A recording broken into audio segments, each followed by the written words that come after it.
Nasa kote ang isang Cameroon national at 5 pa niyang kasabwat sa umano'y black money scam. Umaabot sa 11 milyong piso ang natangay umano nila sa biktima.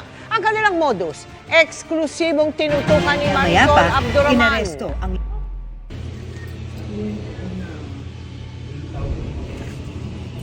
Sa video na ito, makikita ang isang lalaki na naka-lab gown na tila may dinidemo sa dalawang kasama sa loob.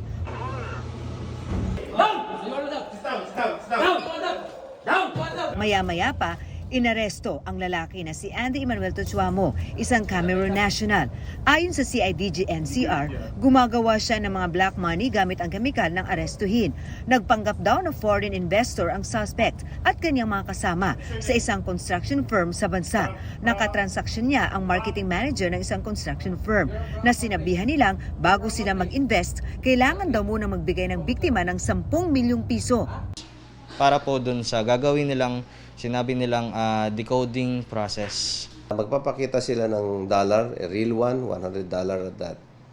And then, dun sa dollar na yon may nakalagay na, na parang kulatilya. It's for Zimbabwe use only. Ayon sa pulisya, sinabi raw ng suspect sa biktima na hindi magagamit ang pera sa Pilipinas kung hindi i-decode. May kukunin daw ang suspect na kemikal mula sa peso na ibinigay ng biktima para rito. Napaniwala raw ng mga suspect ang biktima nang magkaroon ito ng actual demo. Sa harap-harapan na they were able to remove it, and then they gave the $100 to the victim. Chinek nung victim yung dollar, in-encash niya. Okay naman, successful naman yung encashment. Nanghingi pa raw ng karagdagang 1 milyong piso ang mga suspect para pangdagdag daw sa chemical solution na gagamitin sa pag-decode.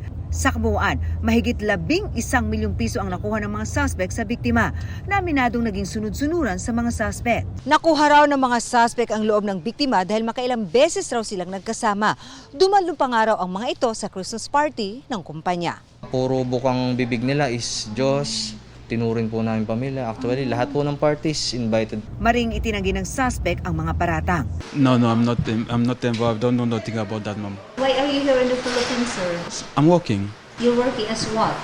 Call center. Call center here? Yes, How ma'am. long you been here? 5 years. Sinampa ng suspect at 5 niyang kasama ng syndicated staffa. Nakuha naman ang 3 volt na naglalaman umano ng mga dolyar ng mga black money lang pala.